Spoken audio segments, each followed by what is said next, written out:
Bapak, Ibu, dan para saudara yang terkasih, memang bukan perkara yang mudah untuk membangun hidup penuh dengan kesetiaan, ketekunan, terlebih hidup dalam beriman kepada Tuhan Yesus. Karena begitu banyak tantangan dan konsekuensi, resiko yang dihadapi oleh siapapun yang menaruh harapan, iman dan cinta kepadanya. Maka bagaimana para murid yang mendengarkan pewartaan Tuhan Yesus tentang roti kehidupan, yang adalah bagaimana orang hanya dapat menerima, dapat mengalami, dapat merasakan kehidupan yang sesungguhnya jika makan roti hidup itu. Makan roti hidup berarti seluruh hidupnya digerakkan, dirasuki oleh Roh Allah itu sendiri. Dan juga mampu melihat bahwa Allah yang dulu begitu jauh dengan manusia, sekarang ada bersama dengan manusia, bahkan tinggal di dalam diri manusia, bisa disentuh, bisa dijamah, dan bisa dirasakan kehadirannya secara nyata. Dan konsekuensinya adalah bahwa seluruh hidupnya harus dituntun dan digerakkan oleh Allah itu, mau dibimbing dan digerakkan oleh Roh Allah itu. Maka itulah bagaimana Tuhan Yesus menegaskan Roh-lah yang memberikan hidup. Bapak, Ibu, dan para saudara yang terkasih, maka bagaimana Tuhan Yesus menantang para murid, menantang kita semua. Apakah kita mau untuk terus dihidupi oleh Roh Allah? Dihidupi oleh Roh Allah berarti mau terus setia kepadanya dalam keadaan dan situasi apapun, dengan menerima segala konsekuensi dan resikonya. Mungkin kita akan diremehkan, dikucilkan, direndahkan. Mungkin kita akan mengalami hal-hal yang tidak kita inginkan. Karena iman dan harapan serta cinta kita kepada Tuhan Yesus. Maka itulah bagaimana Tuhan Yesus, tidakkah kamu juga mau pergi? Ketika begitu banyak muridnya meninggalkan dia. Maka jawaban Petrus, kami mau pergi kemana lagi? Sabdamu adalah roh dan kehidupan yang kekal. Engkau yang kudus dari Allah.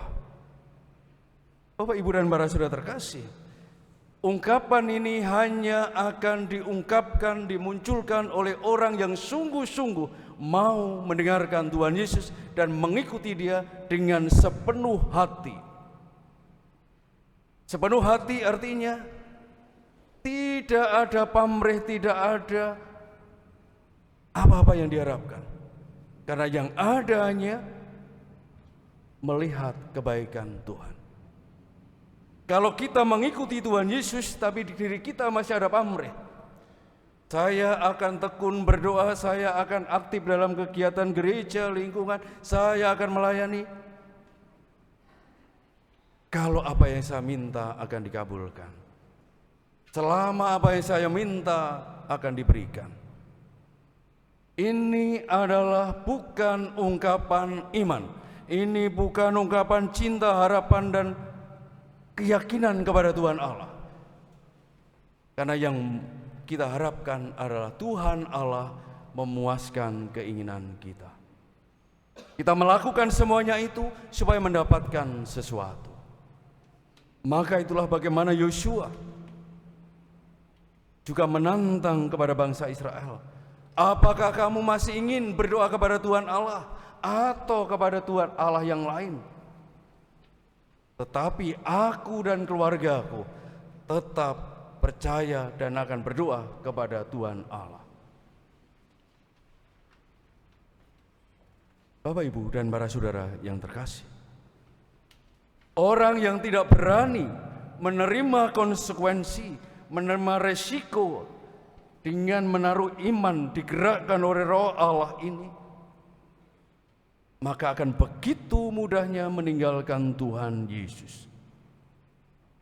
Dengan perkara-perkara yang sangat sederhana. Mungkin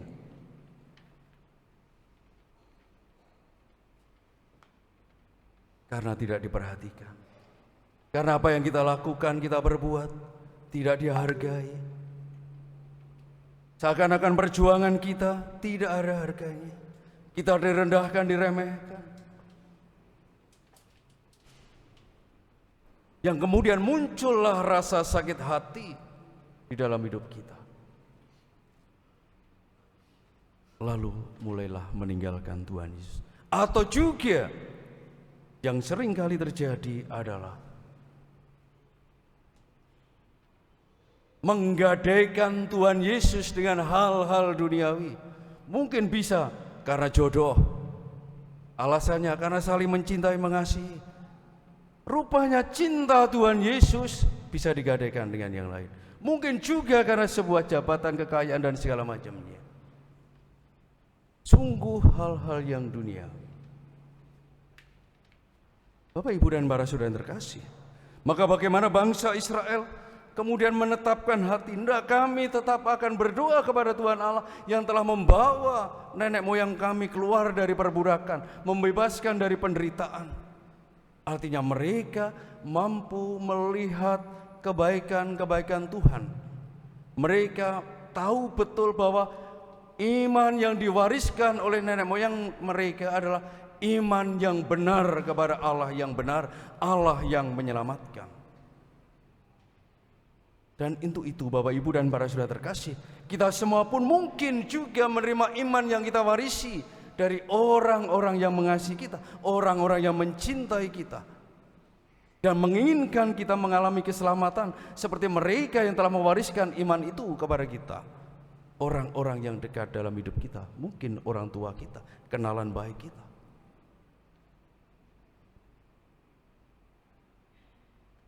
Bapak, Ibu, dan para saudara yang terkasih, betapa warisan iman yang kita terima itu sungguh iman yang benar, karena iman kepada Tuhan Yesus yang adalah roh dan kehidupan. Sabdanya adalah kehidupan yang kekal. Maka sering saya katakan, jika ada orang karena tawaran-tawaran yang menyenangkan hanya sesaat lalu meninggalkan Tuhan Yesus, itu adalah sebuah kebodohan. Karena kehilangan harta yang sesungguhnya, harta yang membawa keselamatan, harta yang membawa kehidupan kekal. Maka itulah bagaimana Paulus menasihatkan untuk itu, untuk selalu hidup saling merendahkan diri satu dengan yang lainnya. Maka itulah ada sebuah ungkapan, kekuasaan, jabatan, kewenangan, dan apapun itu yang melekat dalam diri kita tidak ada artinya jika tidak kita lakukan dalam kerendahan hati. Jika tidak ada sikap saling merendahkan diri, maka sungguh kita tidak akan pernah bisa menghidupi iman kita kepada Tuhan Yesus. Jika tidak ada kerendahan hati dalam diri kita, maka kita pun juga tidak akan mampu melihat Tuhan Yesus sebagai sabda yang adalah roh dan kehidupan ini. Maka sekarang Tuhan Yesus pun bertanya kepada kita, apakah engkau juga tidak mau meninggalkan aku? Tidakkah engkau juga mau pergi daripadaku? Pertanyaan ini Bapak, Ibu, dan para saudara jawab sendiri dalam doa kepada Tuhan Yesus. Dengan melihat pengalaman hidup yang Bapak Ibu rasakan bersama Tuhan Yesus. Bagaimana Paulus mengungkapkan dalam bacaan kedua, itulah tanda bagaimana Tuhan Yesus itu tidak pernah meninggalkan gerejanya, berarti tidak pernah meninggalkan kita. Dia selalu ada bersama-sama dengan kita. Karena dia adalah roti hidup yang masuk ke dalam kehidupan kita, yang masuk dalam diri kita, merasuki kita.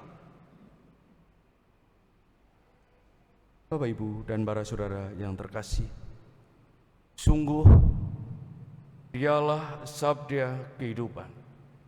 Dialah roh yang membawa keselamatan, roh yang terus-menerus memperbarui hidup kita. Dan Dia ada bersama-sama dengan kita. Maka kita memohon rahmat Allah, supaya di dalam diri kita selalu bergaung, di dalam hidup kita selalu terdengar seruan seperti yang diungkapkan oleh Petrus ini. Tuhan, kepada siapakah kami akan pergi? Sabda-Mu adalah sabda kehidupan yang kekal. Kami telah percaya dan tahu bahwa Engkaulah yang kudus dari Allah. Hanya kedekatan kita dengan Tuhan Yesus, hanya karena kerendahan hati kitalah, maka sungguh kita akan mampu mengungkapkan ini semuanya. Dan itu pasti akan membuat kita tidak mudah patah hati, tidak mudah sakit hati, tidak mudah menyerah dalam situasi apapun. Karena kekuatan kita adalah sabda yang adalah roh dan kehidupan, sabda yang sungguh-sungguh hidup dan tinggal bersama dengan kita.